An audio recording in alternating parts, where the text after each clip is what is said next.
Yes, and welcome. Today is an auspicious day. Now, it doesn't matter if you tune in directly on this day or a day after or a week or a month because time is not linear. But today is the 17th of February, so it is the start of the fire horse in the Chinese zodiac. And the fire horse has not been seen since your year 1966 and what you perceive as 1966. So that is quite a long span of time. Some of you were not born that many years ago. Some of you were born much later. The one that is speaking for us currently was born many years later. So, we would like you to think back into your history, especially if you live in the United States. We managed to tell you before, us and others who come through this channel, that we use our channel to help educate, help share our message. So when we speak, we generally are speaking through her experience timeline mostly. So when we talk about timelines, we'd be talking about what would be the timeline that you would be experiencing in the United States. Now, 1966, if you can go back and watch some things from that time period, or just be aware of what was going on at the time period, was very much a fiery energy. It was very much an energy of upheaval, of protest, of moving forward. It was the young people moving forward, no longer wish to be held back by what they saw as ancient mm, things and the things that no longer serve them. They really had that you guys are now in the Aquarius, in your regular astrology, if you will. Not that there is anything different with Chinese versus mm, Western astrology, but as your timeline goes, you are in Aquarius, which is different than what they call the age of Aquarius. They have been looking forward to the age of Aquarius for a very long time, and you have been promised the age of Aquarius. So the Aquarian zodiac is called the water bearer, which by mm, the interesting fact, it is called the water bearer, yet it is an air sign. So here's the deal, water and air. This is a very interesting time with that fiery horse coming through. And you also have alignments. And today you have a new moon, you have an eclipse as well. So there is a lot going on. And before, you've had things lining up, coming into place from all your astrological times and all the last astrological events. Now, she is not an expert on any of these things. She kind of goes and watches things and has family members who, in her past, were very good at astrology. She knows lots of people who are good at tarot and good at all these different things because actually astrology and tarot line up. Now, what we would like to tell you when it comes to all these things going on in your world or off your world, technically, what all these things, these alignments, these different changes in times, what we would like you to understand is that you are not stuck with any of these things. None of these things can mean anything. We just would like you to understand that the last time the horse was in the Chinese astrology, it was during 1966. Again, your Earth time, 1966. So, again, this can be the kind of energy going on. This can be the kind of thing that happens. And when new moons happen, now you'll have higher tides during both new moon and full moons. So, a lot of people, the main thing to know about a new moon is that when you set your intention for the new moon cycle, this is what's happening. You put out your wishes, your intentions, your whatever you'd like to happen during the new moon, during the moon cycle. And then at the end of the moon cycle, at the full moon, you release anything that didn't go on so well. You reevaluate your month, and this gives you two opportunities to celebrate two times for ritual. Ritual is not bad. If you get up at a certain time and you eat at a certain time, or you brush your teeth at a certain time, or you do anything in a certain way, that can be considered a ritual. So, rituals and celebrations are good. Also, tomorrow is what is called Fat Tuesday if you are down in New Orleans, meaning the next day is Ash Wednesday. So, Fat Tuesday has been the end of Mardi Gras, the partying, the gluttony that goes before Lent, which is the season, if you are Catholic, where you give something up. So, you party, party, party, and then you decide to give something up for the season of Lent. And often there is a no meat policy on Fridays.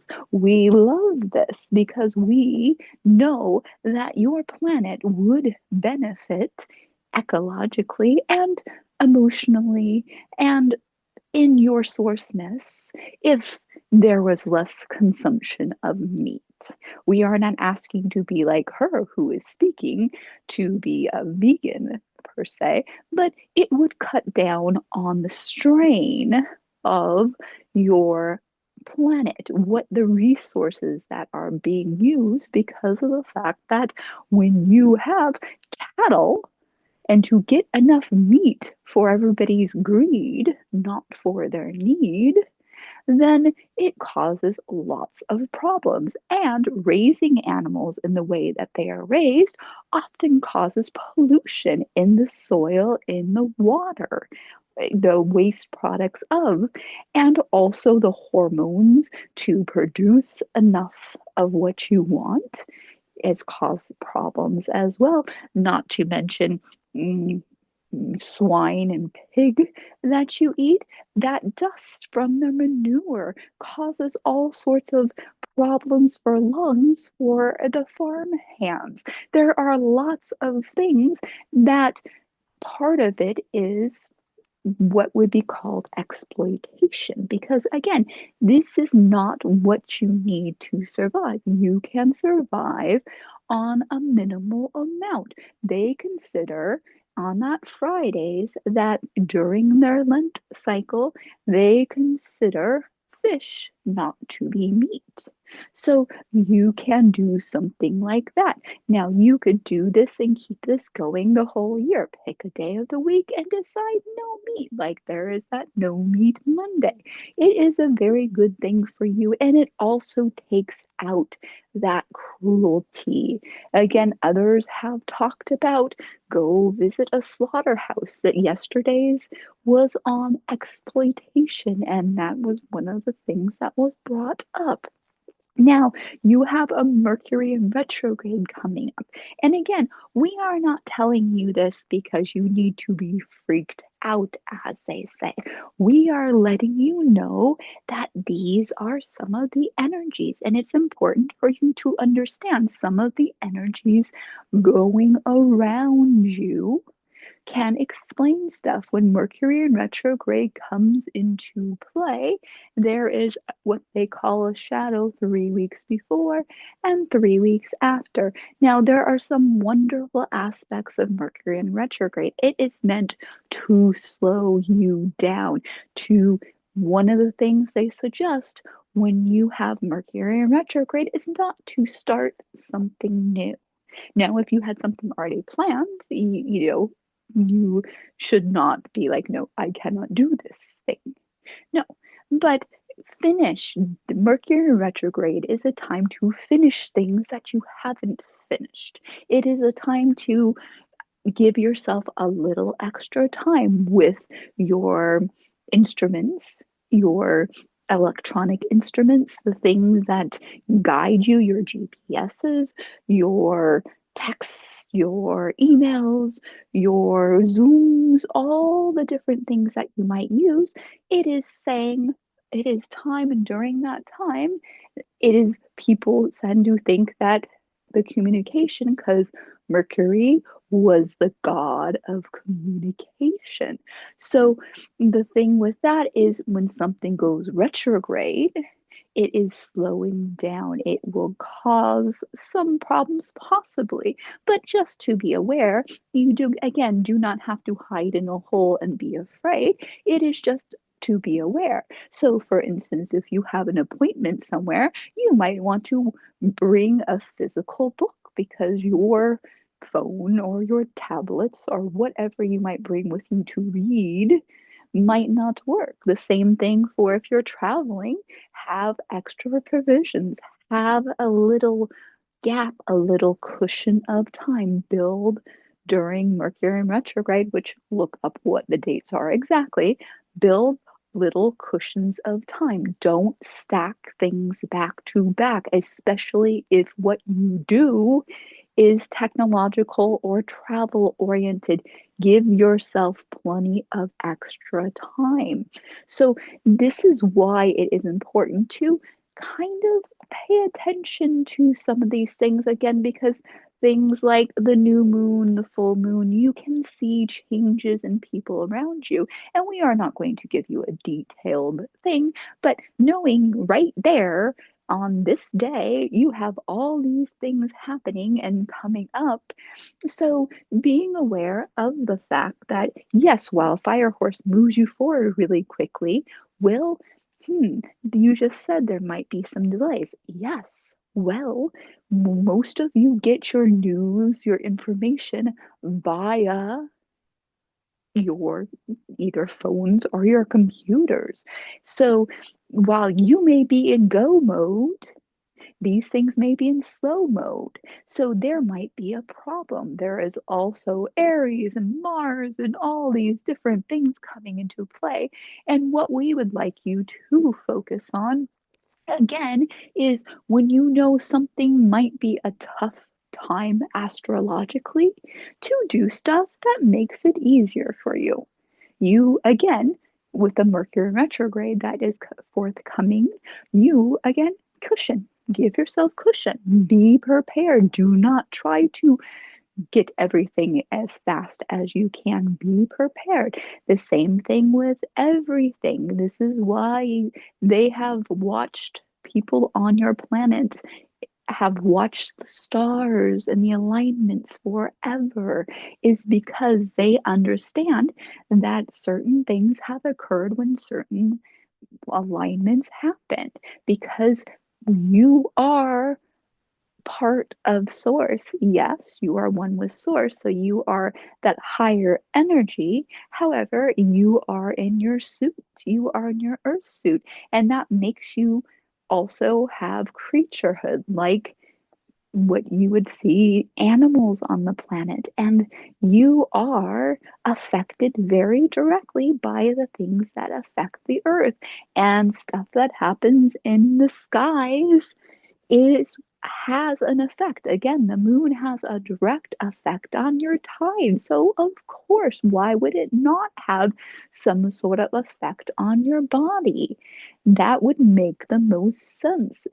That you, if the tides can be controlled, and she lives right by the ocean, if the tides, and she's watched how powerful those tides can be, and how things like new full moon king tides and how storms and different things can have a huge effect on people. They watch on their weather apps whether the pressure on the barometer is rising or falling. That makes a difference on how their bodies feel, because they are so connected to living so close to the ocean. When they, unlike where they come from originally, where beaches were beaches all day, every day, here You have your beach when it is low tide, and sometimes when it is not low tide, you have no beach. You have water and you have parking lot, but there is no sand to walk. So they have to be more tuned into nature. They have to be more tuned into, okay, it is a new moon, so, or it is a full moon, so we might have a higher than usual low tide. So that makes a difference on how far they can stroll down the beach. So being aware without being beware, being aware, not beware will make all the difference to you because when you are aware, you can act instead of react. And that is where your power is. We love you. We send you our blessings. Good day.